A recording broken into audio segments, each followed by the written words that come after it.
You're listening to The Angry Designer, where we cut through the industry bull to help frustrated graphic designers survive and thrive. Well, hey, how's it going? it's going great, my friend.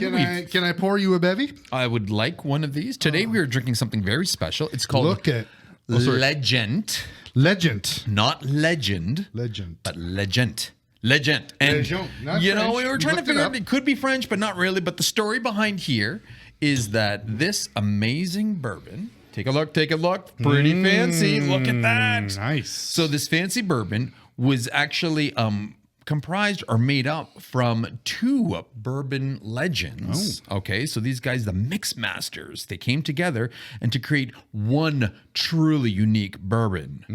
Now, if sadly it's been a long week, so I can't read this. So it says they've made the type font really small. yeah, Holy God, I'm bastards. thinking this is like 8 point. It's probably 6 point, right? However, you know, it's Kentucky straight bourbon. Yeah. You know, partially finished in wine and sherry casks. Caskets. Again, Caskets. not a casket. I'd rather not drink You're right. bourbon. It's been a aged long in week. in the coffin. Now, is that pre or post corpse? Postcards, of course. Our caskets are freshly dug up. We don't even clean them. We make our bourbon with caskets with a wino inside, so you get the extra flavor.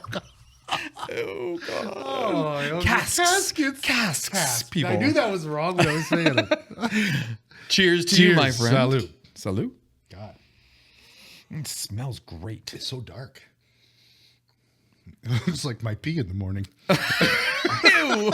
Just as I take a sip. Hey, that's really good.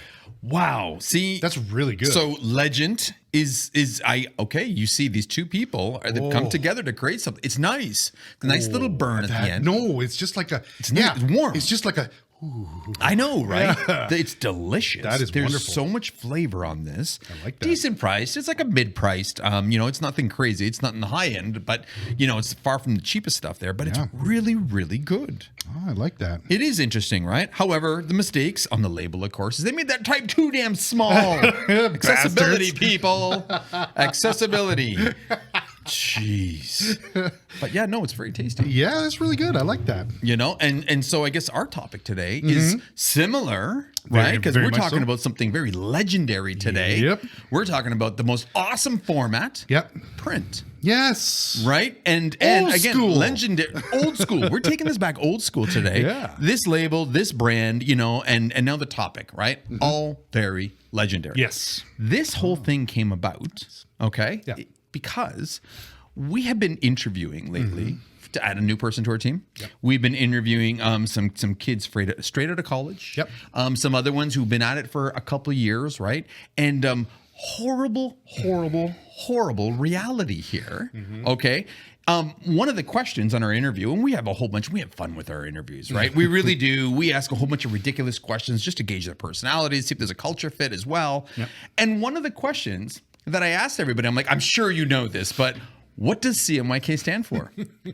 None of our interviewees this year knew what the fuck CMYK stood for. Not one. And the thing that's shocking is some of them were straight out of college in the sense that like they only had a college portfolio. We were looking for a junior. I was just like, don't they teach you this in school? Yeah. And they were like, oh, isn't that like colors? Like has to do with like colors, right? And I'm just like, are you fucking... I'm shocked and I'm huge disappointed. Yes. You know, incredibly disappointed here. Yeah. Because I get it. Like, I mean, while print might not be huge like it used to be, print is still a really crazy active part of this space. Big time. Right? And Yeah. we're in the B2B space. Yep. It's huge, but you still see it everywhere in the retail space, the B2C space. Yep. You see it in large format. Like, it's Yes, lots of everywhere. large format, yep. So how the fuck does college not teach it? You know what they said? They said, oh yeah, well, we did have a print course. Oh, So out of so- their 3 years, it sounded like they had one course. print course, one semester. And I mean, again, like to us, when I went to college, print was every single, there was some component That was of it. print. Exactly. Right. Now, mind you, in all fairness. Yeah. I know what you're gonna say. Go ahead. Yeah. There was no such thing as, there wasn't any other formats Well, back no, then. we had it. I mean, when we were there, it was kind of, the digital format was starting. Oh, it was? It was Okay. starting, but you're right. Yeah. In all fairness, not to where it is now.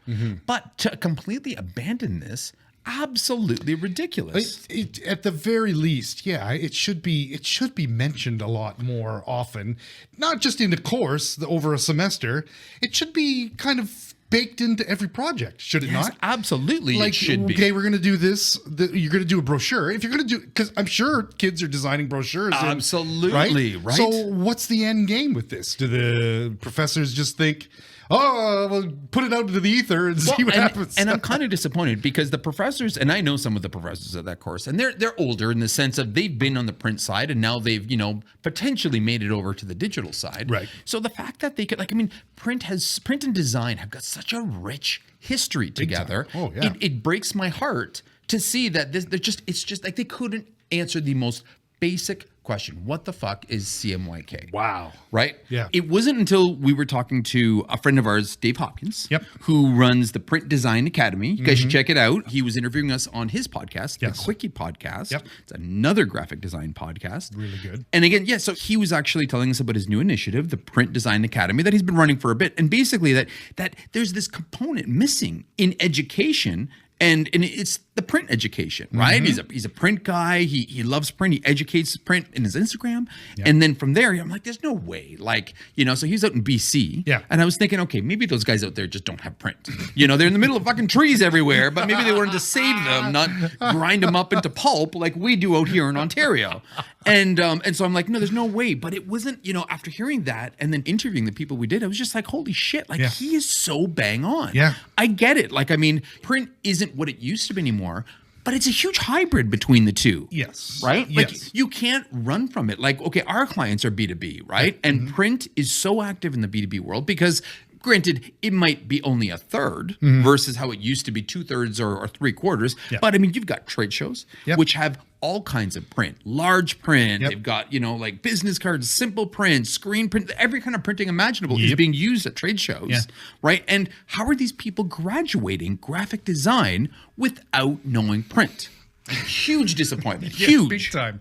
Yeah, the funny thing is you're almost spot. I'm starting to come on board with you about the education thing, right? I don't know whether post-secondary education is a worthwhile thing if they're not teaching stuff If they're like this. not teaching this anymore. You should come out of college knowing this. Knowing enough that you can at least, if somebody asks you, what the fuck is CMYK? Because somebody will. You can answer Yes, that. yes, Because exactly. they're going to have to run. And again, these aren't just kids who were learning about design as just a small part. These were graphic design students. Yeah. So I'm shocked. And I think, not to blaming them because their design skills were all bang on. Yeah, it's good. But the teachers, the curriculum doesn't teach print like it should. Yeah. So by no means are we trying to step on Dave's toes. Nope. I support his cause 100%. Big time. Big time. But what we're covering today is we're going to give you a list of 10 things, okay, that all graphic designers absolutely should know at a bare minimum Yes. about printing.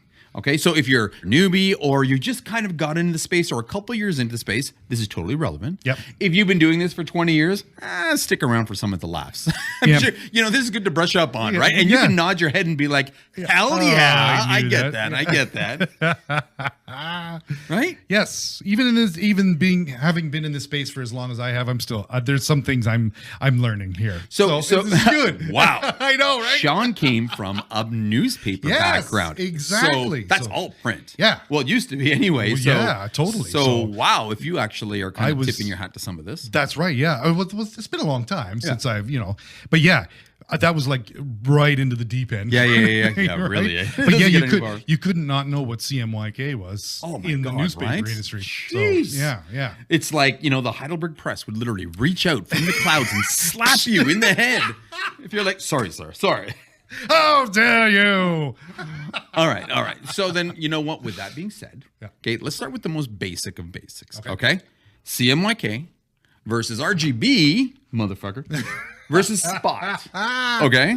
So CMYK Yep. stands for cyan, magenta, yellow, black. Yes. Okay. These are the 4 basic colors that reproduce on print in every image that you see imaginable. Yep. Okay. So you're opening up a magazine, you're opening up, you often a lot of the news shirts, no bad example of the shirts, but a magazine or a billboard or anything you see outdoor or anything you see in print. Yep. Okay. Chances are has been printed in CMYK. Right. Now, granted, the technology's come a long way because, often they'll have low cyan and high cyan, low magenta. It's now become like the press process has actually gotten much bigger. But the thing you have to remember, okay, is cyan, magenta, yellow, black basically reproduce every single color that you see on a printed surface. Yes. Okay? Yeah. Now, in contrast, RGB stands for red, green, blue. Yeah. Okay. And this is anything that you see digitally, whether it's on your phone, whether it's on a computer, on your car screen, right? No, even that. I mean, even LCDs or like, your right? TV. Yeah, absolutely. yeah. Your TV. Everything digitally or backlit is RGB, red, green, blue. Right. Okay. Yeah. However, there is that outliner here called the spot color. Okay. And this doesn't live in the RGB world, but this does live in the CMYK world. Okay. Right. And what a spot color is an individually mixed color. Okay. Which, globally, everybody knows the term Pantone. Yes. Although Pantone is not just the spot or spot, not all spot colors are Pantone colors. Right. But the idea here is that a spot color is an extra layer, an extra, another pass of color on the press. So often you'll get CMYK plus a spot color or 2 or 3, and possibly some sort of special coating, whether it's a shiny coating, a flat coating, an aqueous coating. But the reality is a spot color is used if somebody on a brand absolutely wants their 100% brand color and they don't want to budge. And they're rich. And they're rich as fuck because it always costs more money. Because it's going to cost you, yeah. But it's also a spot color. That plate could also be like a metallic or a hit of metallic or something like that. But again, so the spot is like that 5th or 6th or 7th outliner for the CMYK. Yes. Okay? Yep. So first and foremost, CMYK versus RGB. And then you can throw in the spot color and maybe my order's off there, but you understand how that whole world works. Yep. Okay? Yep. So good colors, number 1. Number 2, okay? The different printing methods. Okay? Huge importance. Okay? Because they all have different purposes. And this is what people need to understand. So although there is, this list does go a little bit larger when it comes to print machines, they basically are broken down into 4 categories, right? Okay. You've got your offset, Yep. you've got your digital printing, you've got screen printing, and then you've got large format printing, which is kind of a mix of some of these. Yeah. Okay? Yeah. So first and foremost, offset or lithography or offset litho, right? Yep. So this is a process that uses metal plates. Yep. Okay. The plates are covered with ink, right? The ink then gets transferred to the paper. Okay. And it's those giant traditional machines that you've seen over and over. And they could also be smaller machines too. The smaller presses, right? They can be the size of a room. They could be the size of a small house. Yeah. Okay. Oh, yeah. But reality is it was the offset litho that changed the world. Yeah. Because it finally allowed print to happen in mass volume. That's right. Right. And started printing books. And all of a sudden everybody started becoming more literate because they could read. It was more accessible. Yeah, Okay. 'cause you could get a book. You could get a book, yeah. right? And it didn't cost you. You didn't have to be a rich family to have one, right? Exactly. So it's always been around. Okay. And it still is around. It just has its advantages. Yeah. Okay. Because there was so much setup involved in an offset press, right? Your volumes are generally 1,000 or more units. Right. Okay. If it's like 1,000, something small like 1,000 postcards and stuff, maybe they might do a gang run and put that on digital. Yeah. But when we're talking like 1,000 brochures or 1,000, 2,000 letterheads, 5,000 this, it's generally taken to an offset press. Yes. Okay. Yeah. Because again, while the setup cost is a one-time cost, the price per unit comes down with volume. Right. Okay. You're printing up 2, 3, 500, 1,000, 200. At that point, it's like 90% of the cost is print number 1. Yeah, that's right. And everything Rest else after that, it gets is cheaper the and cheaper, discount. right? Because it is. There's so much to do to get it to press. That's true. So that's offset printing, okay? It has its advantages, still has its place, okay? Yep. But if you only want 100 items, it's not where you want to go. Yeah. Where you want to go is the next level, which is called digital printing. Right. Digital printing had a huge impact on offset. Okay. Right. And it was great for our space. And I remember when digital printing was being introduced, because for the longest time, your options were either an offset press or you had to have a laser printer. Okay, laser printers were expensive.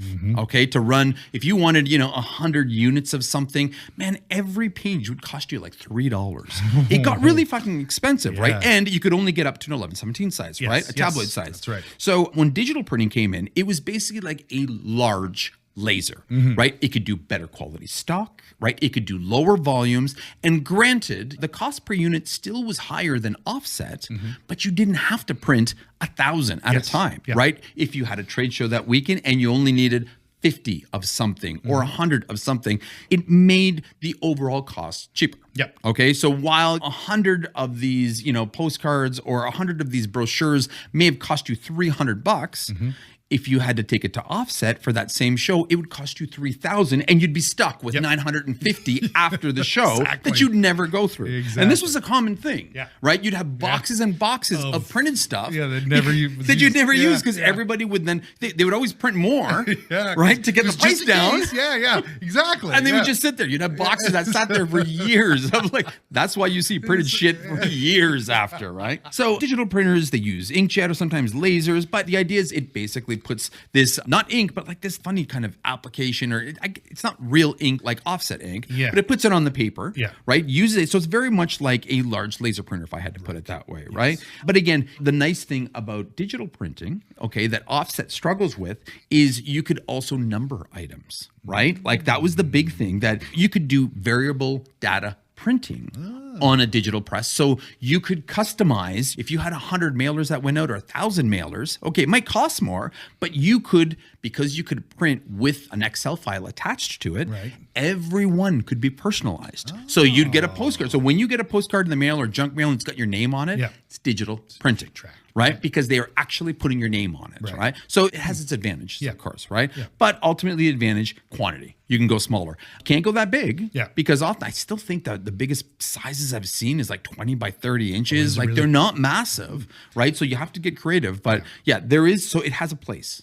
Okay? Yeah. Cool. Third option. Okay, screen printing. Oh, yeah. Okay, so screen printing uses a mesh screen to transfer the ink to some sort of surface. Okay, screen printing you see used on T-shirts. Screen printing you see on skateboards, on materials that don't necessarily fit in a press, right? And just because they're not paper.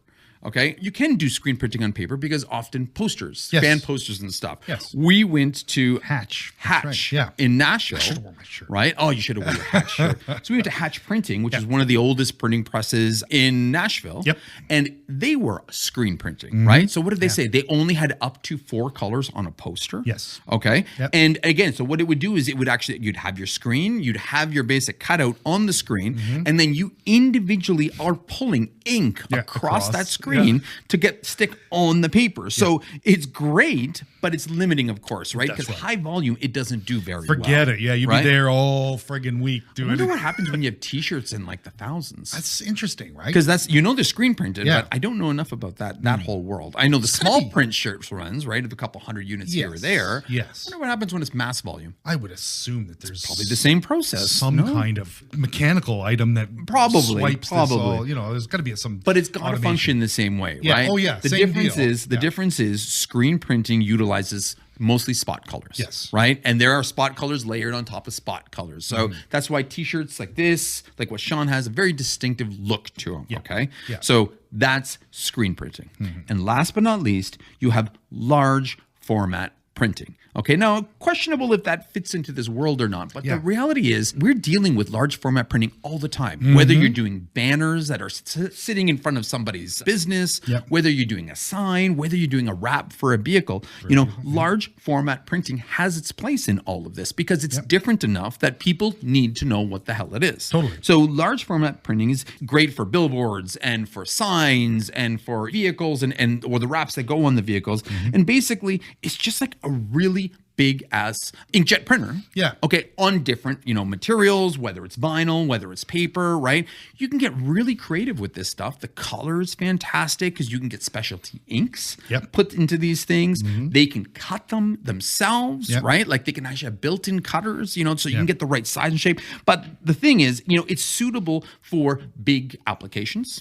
Okay. But it's slow. Okay. Now we have utilized large format printing in so many different ways. I remember early on on in Z Factor, we had a huge pitch for Canadian Tire of all places. Oh, wow. And we represented this company that made paintballs, right? Oh. Paintball guns, paintballs, right? Cool. And so we had mocked up these full size packages. Oh. To show them how amazing they look, this, that, right? Well, this was back before digital printing was even a thing. And these packages were massive, right? They were huge because these packages were probably about like 3 feet wide, 12 inches high, and they were all four sides, fucking impossible, right? Yeah. So what we did is we created them flat, the digital file, Right. and then we got them printed in large format printing. And then we had them, like coded, right? And then we cut them out and we folded them all together and created these 3D. So, I mean, again, we were able to use it in a different sort of format because, again, it was perfect. And we've done that even recently where it's just like, it was too big for the digital press. There was no other way to do it. And just like, send it large format, cut it out and assemble it. And it is a perfect opportunity. For this, it worked out great. Awesome. So large format has a huge part in this. So think of that. That's 4 of the most popular different printing methods, okay? Right. Offset, digital, screen, and large format printing. Yeah. Cool? Yeah, that's awesome. Moving on to number 3. That's great. Okay, so this one is interesting. You've got DPI versus PPI, okay? So again, DPI, PPI. Everybody's heard of DPI. Well, apparently not. Maybe not. Yeah, Maybe not. exactly. People aren't hearing about What's a CMYK. dot? So DPI stands for dots per inch. Right. Okay. And it's printed resolution. Okay. So it's dots per inch stands for how many dots there are in a square inch. And that lets you know the detail that your printing is going to have. Okay. PPI is pixels per inch. Okay, so pixels per inch is digital resolution. And again, exactly the same concept. It's how dense or how many pixels there are within a square inch. Okay, while the two of those serve completely different purposes, they are essentially the exact same thing. They are a unit of measurement of how detailed or how high the resolution of something is actually going to be. Okay, and again, it's like the higher the DPI, always, the better quality of the picture. That's right. Okay, so you got to remember that the higher the DPI or the PPI, the more quality there's going to be. More detail. This works on both ways, right? If you have something that's very low PPI on screen, the picture is going to be very low res, jagged, almost like 8-bit like, except worse than 8-bit, way unfortunately. Worse, And if something is printed in a low DPI, right, it looks jaggedy. It looks like, you can tell when something low res has been printed because, again, it's very jagged. It's jagged out. And we'll get to that, but it's very low res looking. Okay. And people are like, oh, why does it look so pixelated? Right. Yeah. So that is, we'll get to that in a second. Okay. Okay. But that's the difference between the two. Cool. Now, what are these resolutions? Okay. This is number 4 on our list. Okay. So obviously, what are the common resolutions graphic designers should know about? Okay. So number 1, web. The resolution or PPI of web, okay, is only 72 DPI. Or PPI, right? It's only 72. And we're only going to talk about dots per inch here because, I mean, again, they work so close. But 72, when you're building something, and if you're building it and in Photoshop, it's like, well, what's the resolution got to be? 72 DPI, size as is all it takes to show something to look fantastic. Perfect. On a monitor. Okay. Yeah, they got those super high res monitors that they wanted you to double it in, right? Everything, and that's all you would do, double it, and it would compress it, right? Yeah. But again, I think it was more of a sales pitch that wasn't worth it because I didn't notice anything. Yeah, I know. So 72 DPI is all it takes for an image to look fantastic online. Is that good enough for print? No. Hell no. No. If you print something at 72 DPI, size as, you're printing it again. You're right. It's just, you're going to be printing it a few times. Customer's not going to be happy. It's just looks like ass. Okay. Print resolution is 300 dots per inch. That's right. Okay. So you need to get something 4 times as high as digital. Okay. And again, and that's to get something nice, crisp, clear, right? This is when something hits press, right? Now, that's offset printing. Okay. If you were to go in the middle, because we talked about digital printing, okay, or lasers, surprisingly enough, you can get away with something at 150 DPI with digital printing. Okay. So technology is different. It's not going to be as crisp. It's not going to be as clear, but we won't force you to redo it. Like if you had to actually do it at 72 DPI. Okay. So in order, web is 72. Digital printing is 150, is doubled. Offset printing, magazines, all that is 300 DPI. Yeah. So the trick question is, what's the DPI for large format printing then? Well, I always thought it was lower res. You could get away with that, but So that is the reality. it is it? Okay. To a point in the sense that billboards. Yeah. Billboards that you'd see off the side of a highway that are like 200, 300, 400 feet away, right? Yeah. Giant billboards. Yeah. I've heard of stories where they get down into the 32 dots per inch, 36. Oh, jeez. Because you're seeing it 300, So far 400 away. feet Yeah. away. Right. Okay. Yeah. Now, the reality is because it's printed, if you were to try to print that at 150 dots per inch, full size. Oh, God, you'd be there forever. Your file size would be gigabytes. Your working file would be close to 10 gigabytes. Yes. And we had to do that recently, right? We did have somebody, they insisted they needed at 150 DPI size as. And there's a billboard, it's the most ridiculous ask I've ever fucking had in my life, right? We still only gave it to him at 100 DPI because even at 100 DPI, the working file was almost 10 gigs.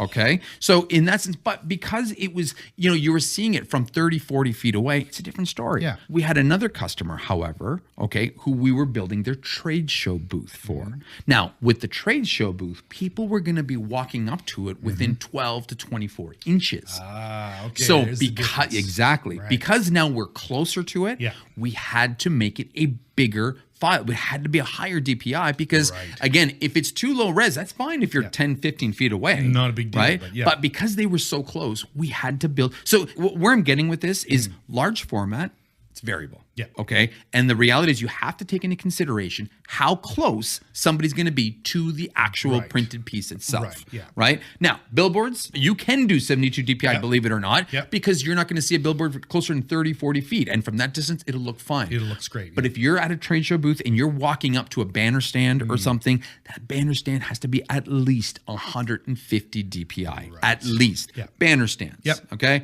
And then again, you got that range in the middle. Okay. So those are the resolutions to remember. Okay. 72, 150, 300, and then large output. There's a variable there. Yeah, it's dependent on whatever the project is. Exactly. Right? Yes. Okay. Nice. Wow, that's really good. Very cool. On to Yes. numero 5. Number 5. Raster versus vector. Oh. Okay, this is I'm good. sure nobody heard the fucking difference of this. I'm sure nobody knew, okay? They couldn't answer CMYK. I mean, raster versus vector? Come on. Okay.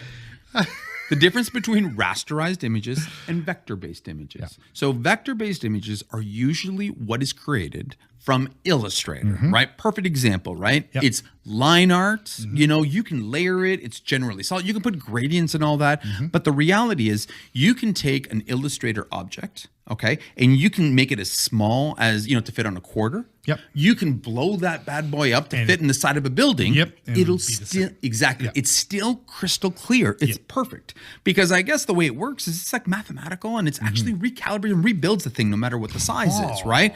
Yeah, I learned that today. I didn't know why it did that. Yeah, I wasn't sure either. But that's how, awesome. that's why vector works like that, okay? Now, you can't vector a photograph. Yes. Okay. You can recreate that photograph in a vector program and kind of make it look, what it would like if you had to redraw on something in Illustrator, right? But again, it's vector based. Yeah. Okay. Now, photos are rasterized or they're raster based. Okay. Raster based images have a fixed size. Okay. So it's something that's 300 DPI, 8 inches by 8 inches, Right. okay? Or 150 DPI at 6 inches and 6 inches, right?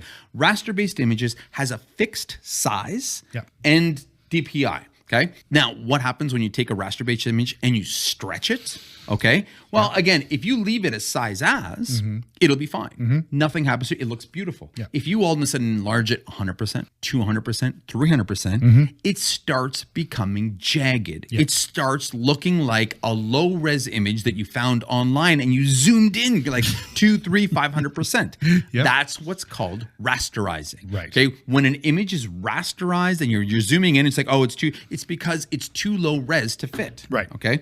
You can't just bump up the resolution. There's no mathematical equation. There's no in math. here. No, It is what it is. It is what it is. Yeah. And often you might be able to get away with bumping it up 100% once, and we have done that in a pinch. Sometimes it's but just you like, see it. I know. "Oh." And you see what happens, right? Yeah, like it's not it does. good. It starts, but once you start going 200%, 300%, man, it's an eyesore. And you can see that it just starts looking all jaggedy and fuzzy. And you can start seeing things pixelate in the images. Yeah. So again, raster-based images need to stay that size. Yeah. And then DPI, where vector-based, you can scale these things to your heart's content. And they're always going to look crystal clear. Yeah. Now, Photoshop has an awesome filter where you can take a high-res file and it will double it.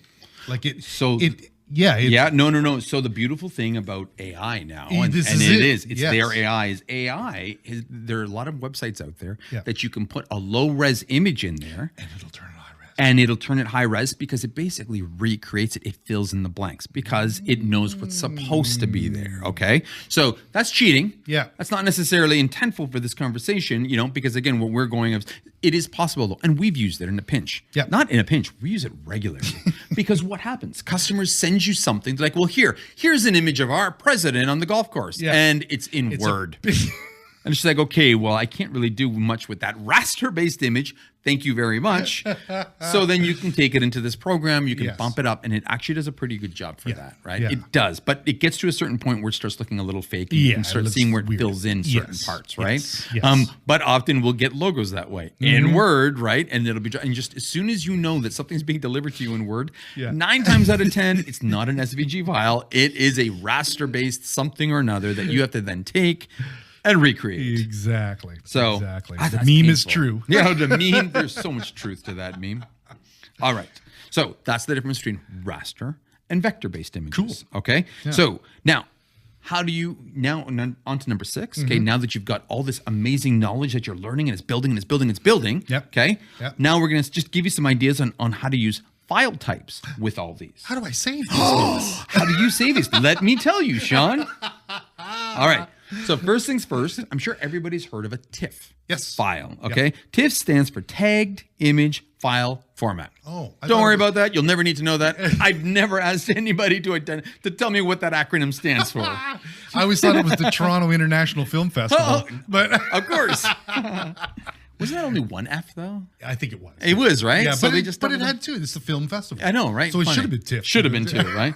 But a TIFF file format, is a raster-based file format that is often used for high resolution images.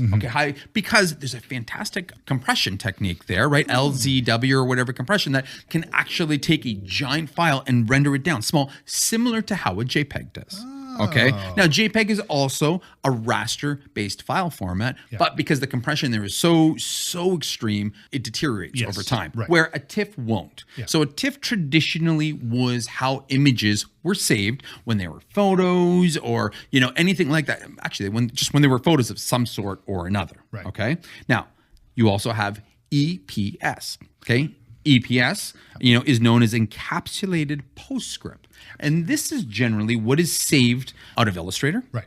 I believe it's also, and I hate to say this, what was saved out of CorelDRAW, wasn't it? I think CorelDRAW you could export as an EPS file. Yes. But the reality is what an EPS is primarily, it's a vector-based file, right? So it's ideal for logos, right? Easy placement, great for icons, right? It is a vector-based file, but as you all know, you can place rasterized images in there, which is kind of cheating, but we've all done it. Again, I think I do more brochures in Illustrator than I do in the programs like InDesign. I just don't touch InDesign, guys. So what happens there is, so then now you're getting a little tricky and you are getting a little messy because now you've got a vector-based file that's, incorporates a raster-based image and everything that we said about raster images is true. And it's still, just because you're putting it in an EPS doesn't change the fact that it's still a raster-based file. Yeah. I remember we would have a customer send us, their logo in a TIFF. Yeah. And I was like, oh shit, no, this isn't going to work because I need it bigger. Yeah. Do you have this in EPS? They're like, oh yeah, hold on. 5 minutes later, they come back, they send me an EPS, you open it up, and they took the TIFF and they placed it in there. And I was just like, you almost got me there, didn't you?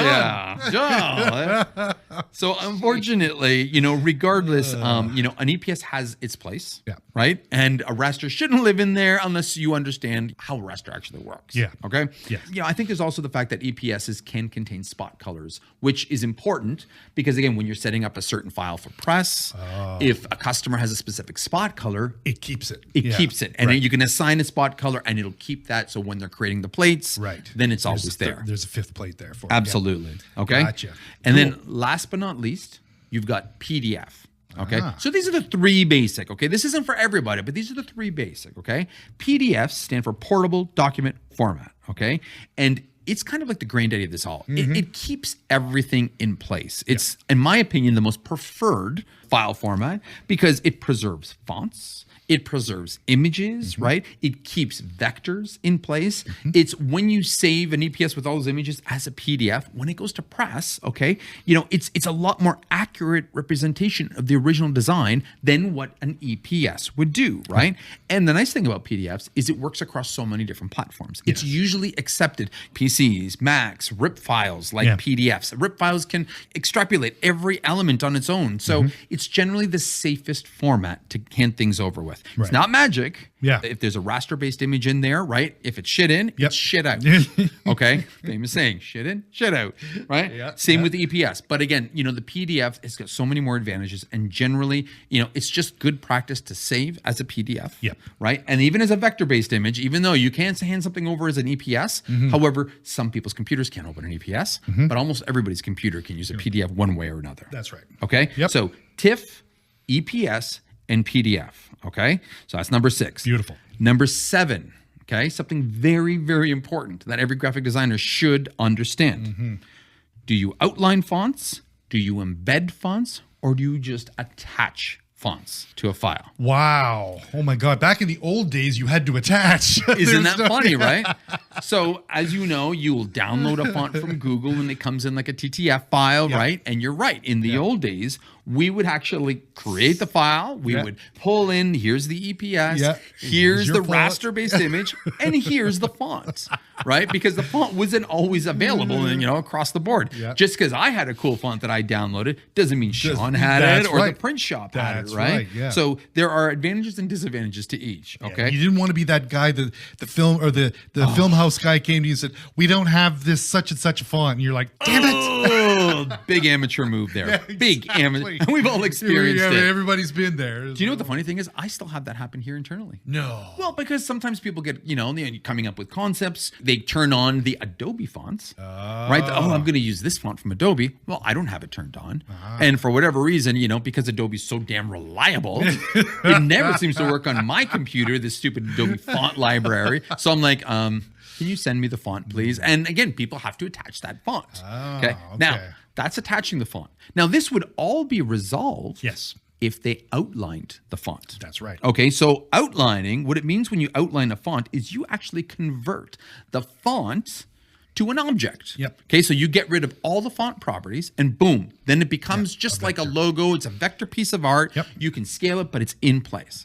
Disadvantages, you can't change it at that point. You can't fix it right? You got a typo, you're kind of screwed. You're going to have to go back. So good practice is to always create your version with fonts and then save a separate version with outlined fonts. Okay, good practice. That's right. Okay, you want to send something to a printer, do yourself a favor, create an outline version of it, save it as with outlines, and send that because they'll never need to have the font again. Exactly. Okay. There is the third option, which is embedding fonts. Okay. Now, when you do this as a PDF, if you save something as a PDF file, it automatically embeds that font into the file. So it doesn't convert it to outlines, but it embeds it. So when the printer uses it, opens it up, and starts putting it through their RIP machine, which will then convert this, to the printing press, right? It takes the font and uses it as is, right? Because it's embedded, right?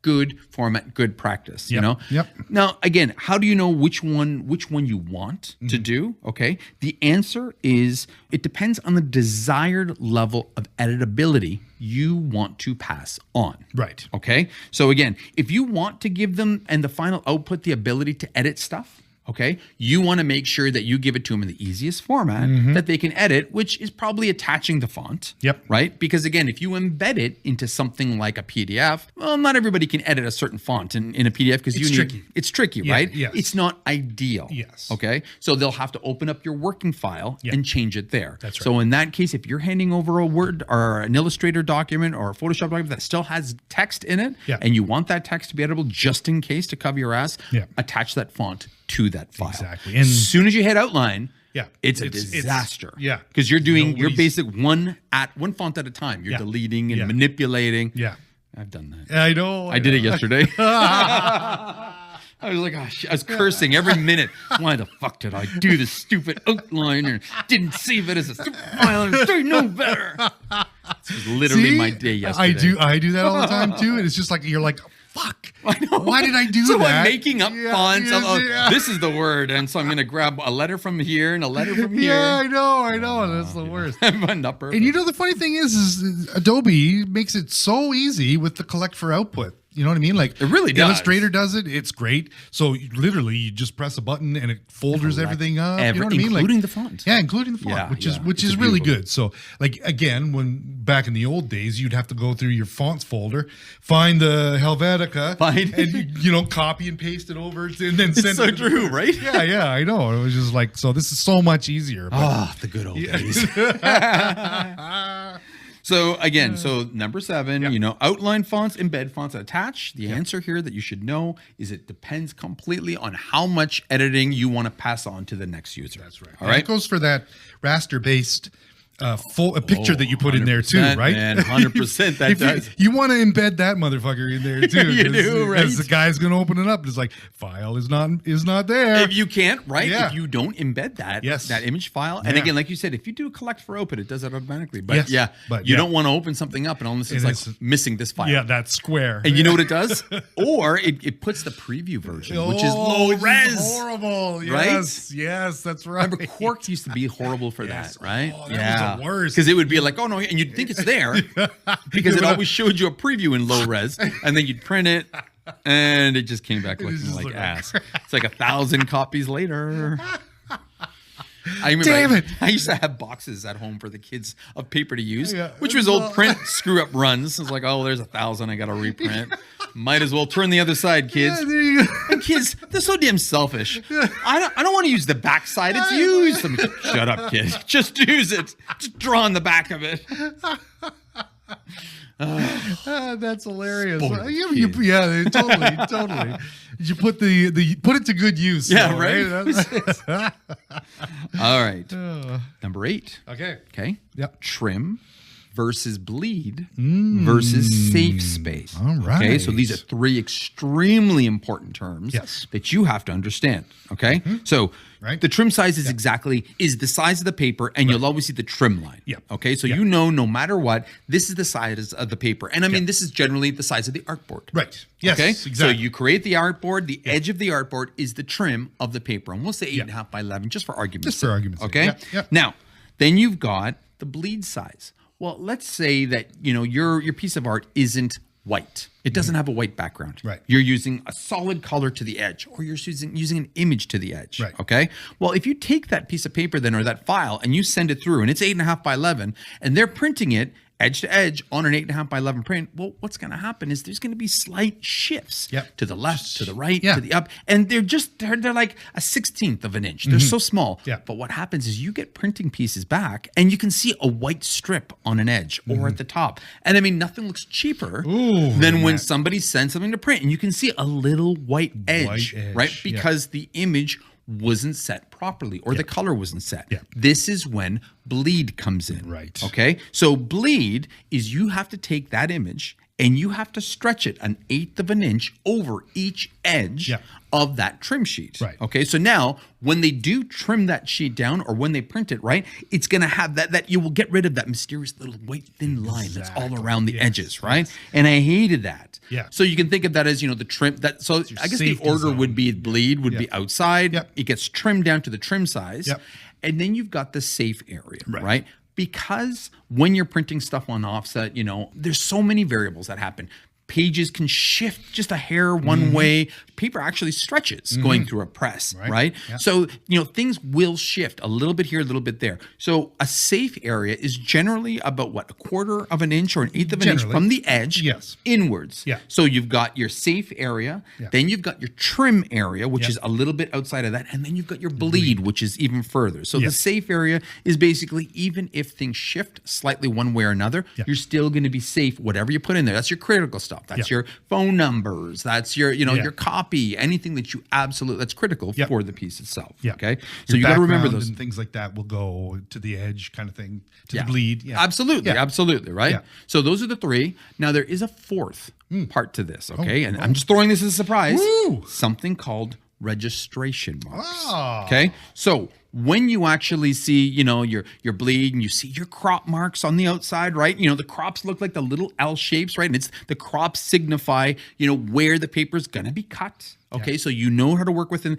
You'll often see a little circle with all four colors there, right? Crosshairs with the four colors, okay? These are registration marks, okay? They're cross-shaped marks that, are added to a design before they print. And what they do is when they align all four layers on top of each other, they use the registration marks to keep them all aligned, okay? So again, what this does, it helps the printer line all the plates up so items print accurately. Color-wise, the black hits black how it's supposed to. It's perfectly aligned, but they use these registration marks every single time. So the registration marks are the crosshairs. They're also like the crop lines on the outside, right? And they use all of these together to kind of get you this perfect printed piece. Yes. Okay. So you've got trim versus bleed versus space, and with the outlier called the registration mark. Okay, two more. Nice. Two more, guys. Two more that you have to remember. Two more things. There will be a quiz at the end. Especially if you're coming to an interview over here, okay? I'm going to be asking you. That's right. You will get that question. Tell everybody I know. Make sure you ask them this when you interview a graphic designer. Totally. All right, number 9, paper sizes. Okay, you've got to know the basic standard paper sizes, okay? So, first off, you'll see A series, B series paper sizes. I hated these. And I never understood until this week where the hell they came from. Okay. But it turns out that they were an ISO 216 standard. Okay. And this is when you'd see A4 or A6 because they were always there in the print drop down. And I thought they were just there to mess me up. Right. Because I was like, no. I don't know what the hell that is. But again, they were an ISO standard, which again, ISO standard is a great thing globally. Apparently nobody called North America and told them this. Okay. And, they're common in countries like Europe, Asia, Australia, Africa, New Zealand, Latin America, basically everywhere but North America. And the UK, apparently. I know. So this is all the A series and the B series. So it's paper sizes based on an ISO standard. Okay. Now, what we're familiar with is letter size. Okay. Letter size is pretty much the most common that you'll see in printers, all over the place. Most common printed size. It's an 8.5 inches by 11 inches. Right. Okay. 8.5. The first size is always width. The second size is always height. So 8.5 by 11. You knew that was a tall piece. You knew it was a vertical piece. If somebody was to say, no, it's 11 by 8.5, automatically you knew it was a horizontal piece, a landscape piece. It was wide. That's right. First number is always width. Second number is always height. Okay. Then next from letter size here in North America, apparently, we have something called legal size, which is 8.5 wide by 14 inches high. Okay. I guess this was for legal docs. Is that what it is? Well, I mean, I can say that the real estate documents that I sign are usually in that format. They are. They're always long. So maybe there is some truth to this, as silly as that sounds. But the nice thing about legal size papers is a 14 by 8.5 makes a really nice brochure trifold, right? Because it's just a good format. You can cheaply, inexpensively slap that together, and they're not too thin. It looks wimpy. It's actually good, substantial size. And because like an 8.5 by 11 is too big. It's a little thin. No, it's a little thin if you do the trifold, right? No, sorry. Or 11 by 17. And 11, 17 would be a little too big. Cool, but a little bit too big in that sense, right? Oh, that's really cool. Kind of fun, right? Yeah. So that's the legal size, and then last but not least is the tabloid size, and tabloid is 11 by 17. Right. So 11, 17, 11 wide, 17 tall, and this is still very common within laser printers. Right. Okay. So those are the basic ones. Yeah. Sometimes you get people customizing squares, but it's hard to find a standard square size piece of paper. Those are usually custom cut, right? Yes. But printers will accommodate for square. So again, you got the A series and B series, which is ISO standards globally, except for North America and the UK. Letter size, legal size, and tabloid size. Okay? Yep. That's number 9. Nice. Last but not least, and you guys have to remember this, okay? The nice thing about paper, okay, is it's so textured. It's so, you pick up paper, you feel it, you get this warmth, right? It's got texture, you grind the paper between your fingers, you smell that paper, right? So, that's the best part about paper, okay? So you got to remember, though, every type of paper affects the print. People forget that. Okay.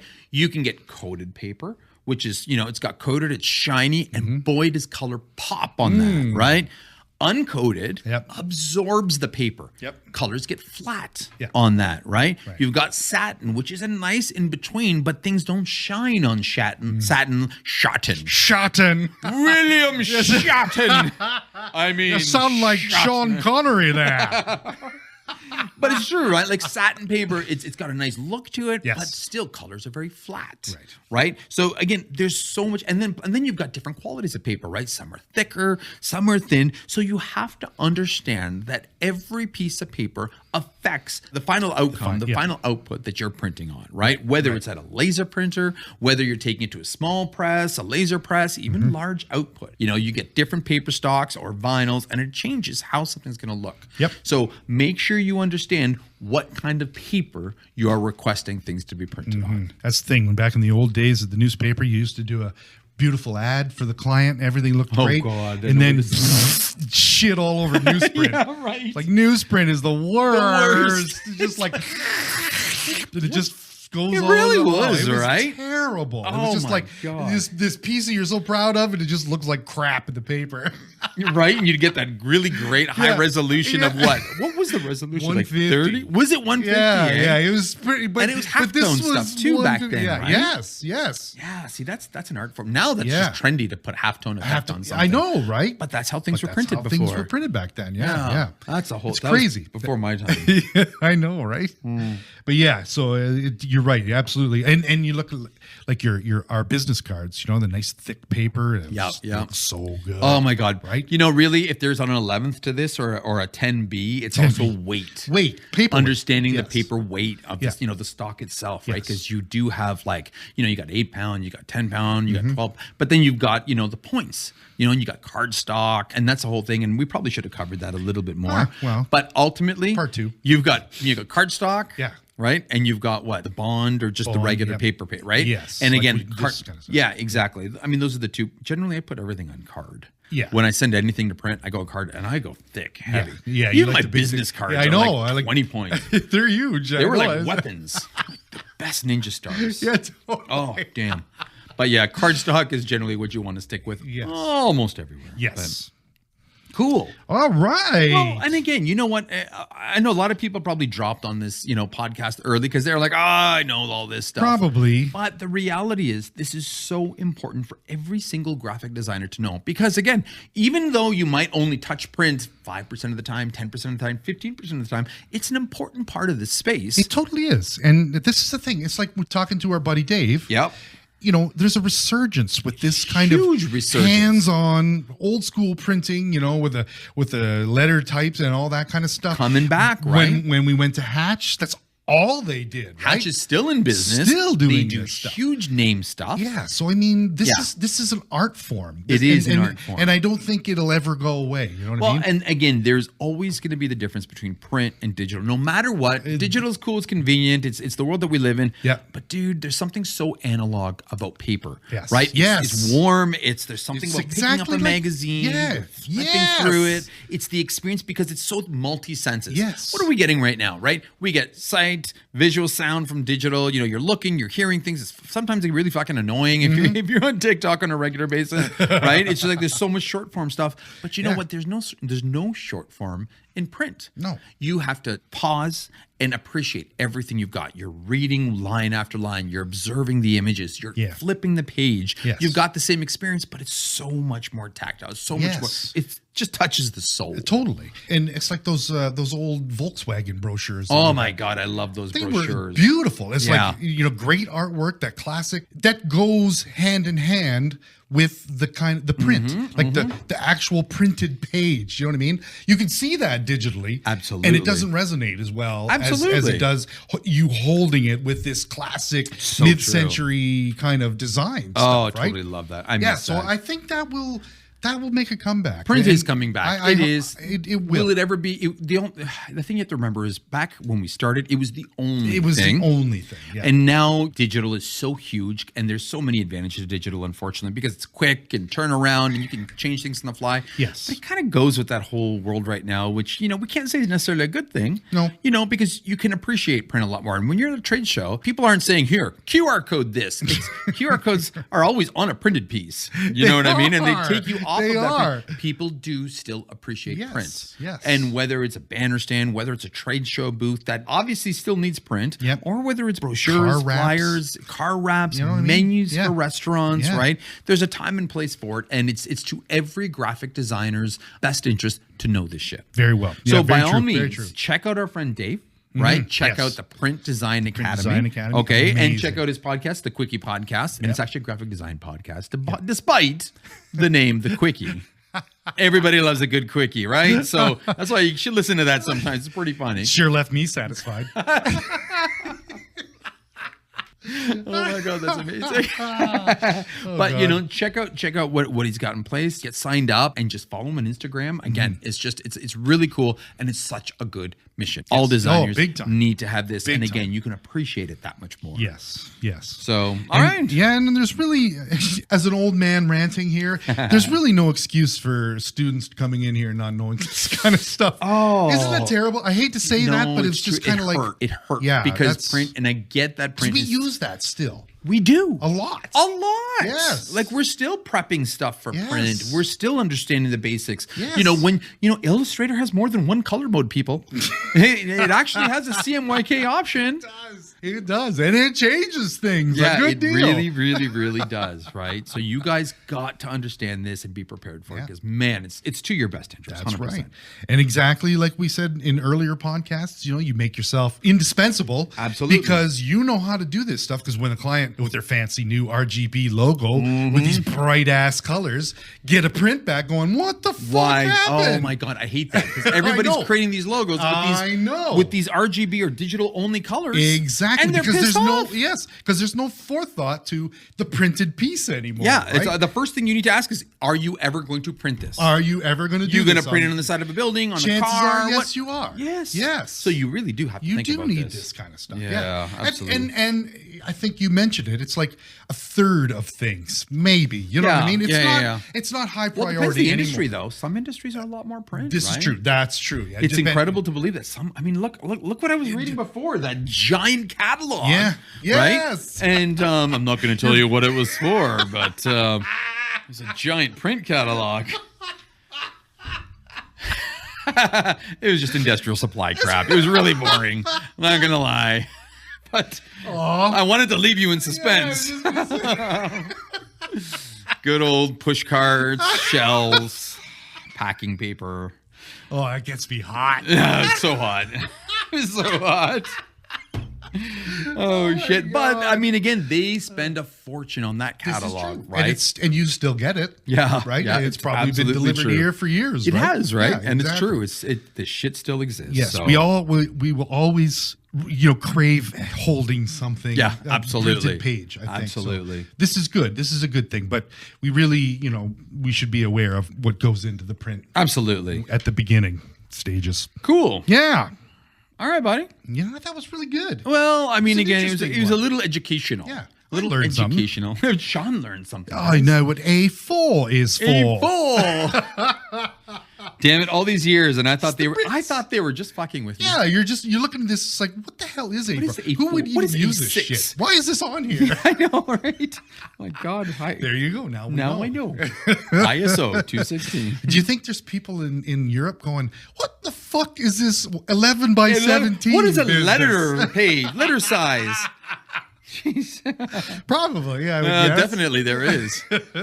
Oh, you North Americans. Well, now they know. Now they know, right?